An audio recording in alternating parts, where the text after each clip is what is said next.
పోవడము బ్రహ్మహత్య పాపకి కింద పెట్టిస్తారు. ఎప్పుడు కానీ కష్టం వచ్చిందని గోళీలు మింగో, మందు దాగో, ఉరేసుకోనో, దేని కింద పడో, నీళ్ళలో దుంకో, కాలువలో దుంకో, చెరువులో దుంకో చస్తే వాళ్ళకున్నంత పాపం ఇంకొకరికి లేదు. ఈ జన్మలో చక్కగా కాళ్ళు ఇచ్చాడు, చేతులు ఇచ్చాడు, మంచి శరీరాన్ని ఇచ్చాడు. ఏదో దురదృష్టం కొద్దీ భర్తకు భార్య కావచ్చు, భార్యకు భర్తే కావచ్చు, ఎవరో ఒకరికి చెడుగా ఇచ్చాడు. ఆస్తులు ఇవ్వలేదేమో, కష్టాలు ఇచ్చాడేమో, అపార్థాలు ఇచ్చాడేమో. ఎందుకు ఇచ్చాడు? పూర్వజన్మలు నువ్వు చేసిన ఫలితానికి ఇచ్చాడు. దాన్ని జన్మలు అనుభవించాలి తప్ప నేను అనుభవించను, తట్టుకోలేకపోతున్నాను, నేను చస్తాను అని ఎవరైతే చస్తారో మరో జన్మ వారికి అవిటి జన్మ ఇస్తాడు. అవిటి జన్మ ఇచ్చి కుంటి కాలునిచ్చి వాక్కునివ్వకుండా, తినటానికి తిండి ఇవ్వకుండా, అందహీనమైనటువంటి శరీరాన్ని ఇచ్చి బ్రతుకుపో అంటాడు. ఈ జన్మలో అయితే ఇంకో 20 ఏళ్ళు కష్టపడితే పోయేది ఈ కర్మ, లేదు ఇంకో 10 ఏళ్ళు కష్టపడితే పోయేది ఈ కర్మ. కానీ తట్టుకోలేక ముందే తెచ్చావు. మరో జన్మ ఇలా 10 ఏళ్ళు పడే కష్టాన్ని 100 ఏళ్ళ దాకా పడగొట్టమని చెప్తాడు, అనుభవించమని పుట్టిస్తాడు. బాగా గుర్తుపెట్టుకోండి దయచేసి. ఈ జన్మలో ఉన్న కర్మ ఈ జన్మలోనే పోవాలి. మరో జన్మకు దీన్ని రెట్టింపు చేయకండి. దీన్ని ఎలా నమ్ముతారు మీరు? అంటే ఇక్కడే పెట్టాడు మనకి ఈశ్వరుడు, పరిస్థితి తెలుసుకోమన్నాడు. మీరు వెళ్ళి ఒక వ్యక్తి దగ్గర వడ్డీకి 1,00,000 రూపాయలు తెచ్చుకున్నారు, నెల నెల వడ్డీ కట్టమన్నాడు.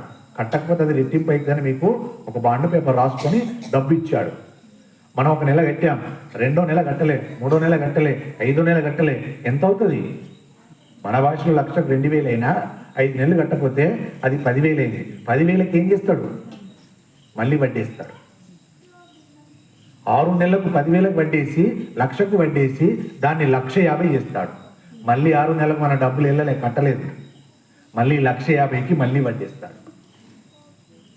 అలా వడ్డీ మీద వడ్డీ, వడ్డీ మీద వడ్డీ, చక్రవడ్డీలు అంటారే, అలా కడతారు కదా, కట్టుకున్న వాళ్ళు ఉన్నారు కదా. ఏమైపోయింది?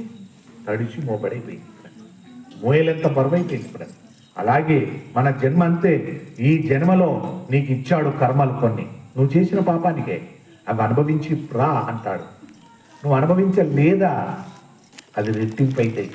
చక్రవడ్డీతో సహా మరో జన్మల నువ్వు చెల్లించుకోవలసిందే. ఇది నిజమైతే అది నిజమే. కాబట్టి తగు జాగ్రత్త దయచేసి. మరి ఈ కర్మలను కూడా మనం జయించాలంటే ఏం చేయాలి? ఎప్పుడు కూడా ఇష్టదైవ నామస్మరణ మరవకూడదు. ఏది మరిచినా మరలేదు, కానీ ఇష్టదైవ నామస్మరణ మరవకు. సర్వకాల సర్వావస్థల యందు నీ ఇష్టదైవ నామాన్ని మరవకు. ఎవరెవరి ఇష్టదైవాన్ని ఎప్పుడు మనస్సులో తలుస్తూ ఉండాలి. మీకు ఎలా తెలవచ్చని మీరు అంటారేమో, చిన్న మాట చెప్తా పట్టుకోండి. కొత్త వారికి కొందరికి తెలిసి ఇక్కడ మీరు మీ ఇష్టదైవము శ్రీరాముడు అనుకుందాం, ఆంజనేయుడు అనుకుందాం. మీ నోట్లోంచి ఒక్కసారి జై శ్రీరామ్ అనండి. నాలుక కదిలింది, పదాలు కదిలాయి కదా. ఇప్పుడు మీరు 4 పెదాలను కదిలించకుండా జై శ్రీరామ్ అనండి. పెదాలు కదలద్దు. పెదాలు కదలకపోతే లోపల అంటాం, నాలుక మాత్రమే కదులుతుంది. నాలుక మాత్రమే కదులుతుంది. ప్రయత్నం చేయండి, తెలుస్తుంది. పెదాలు కదలకుండా జై శ్రీరామ్ అనండి, నాలుక మాత్రమే కదులుతుంది. ఇప్పుడు నాలుకను కదిలించకుండా రామా అనండి ఒకసారి, అనగలుగుతారు. పెదాలు కదలద్దు, లోపల నాలుక కదలద్దు, కదలకుండా అనండి రామా అని. బయటకు రాదు శబ్దము, లోపలంటది రామ్, లోపలంటది అది రామ్ రామ్ రామ్ రామ్ రామ్ అంటది. నాలుక కదలదు, పెదాలు కదలవు.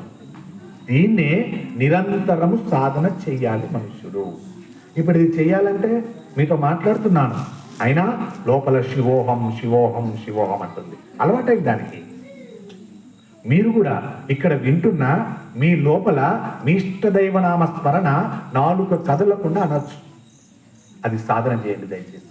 అలా చేయడం వల్ల ఏమవుతుందంటే మీ ఇష్టదైవం మీ పక్కనే ఉండిపోతాడు.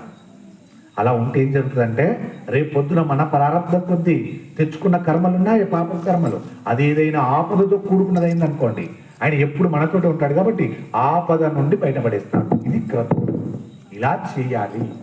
ఇది చేయట్లేదు మనం. ఇక్కడ పోగొట్టుకుంటున్నాం, దైవాన్ని దూరం చేసుకుంటున్నాం. అది చేసుకోకండి దయచేసి.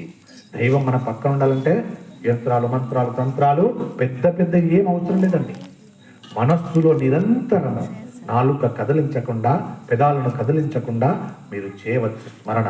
అది పవిత్రమైన స్మరణ, మీ ఆత్మ చేస్తున్న స్మరణ అంటారు దాన్ని. ఆత్మ నిరంతరం తప్పిస్తూ ఉంటుంది. అలా అలవాటు చేయించండి. అలా అలవాటు అయితే మీరు నిద్రలో లేచి 12 గంటల 1 గంటకు లేచిన లేవగానే లోపల రామ్ రామ్ రామ్ రామ్ రామ్ రామ్ శివోహం శివోహం శివోహం గోవిందా గోవిందా గోవిందా అంటుంటుంది. అలవాటు చేయాలి. చేసాం కదా చిన్నప్పుడు మనం అలవాటు. ఏం అలవాటు? అన్నం తినడం అలవాటు చేసుకున్నాం కదా, కాబట్టి అన్నమే కావాలి మనకు. కొందరికి అలవాటు ఉంటుంది, ఒక్కొక్కరికి ఒక్కొక్క అలవాటు ఉంటుంది. ఆ అలవాటు మాత్రమే తింటారు. కొందరికి స్వీట్ అలవాటు, కొందరు బిస్కెట్ అలవాటు, కొందరికి చట్నీలు అలవాటు, కొందరికి ఒక్కొక్క కూర అలవాటు, కొందరికి అన్నం కాకుండా పులిహోర అలవాటు. ఒక్కొక్కరికి ఒక్కొక్క రకంగా ఉంటుంది. ఎందుకైంది? అది అలవాటు అయింది కాబట్టి అవుతుంది. ఇప్పుడు నామస్మరణ కూడా మీరు అలవాటు చేయండి. ఈ 130 రోజులు, 133 రోజులు, 11 రోజులు అయిపోయింది కాబట్టి 133 రోజులు ప్రతి క్షణం మనసులో మీ ఇష్ట దైవాన్ని తెలవండి దయచేసి. నేను శివశివ అంటే మీరు అనకండి శివశివ అని. మీ ఇష్ట దైవాన్ని ప్రార్థన చేయండి. ఖచ్చితంగా మీ తోడై సర్వకాల సర్వావస్థలేదు. అది ఏ అవస్థ అన్నా కానీ, అది ఏ కాలం అన్నా కానీ మన పక్కనే ఉంటాడు మనం తెలిసిన దైవము. ఆ రకంగా ఇబ్బంది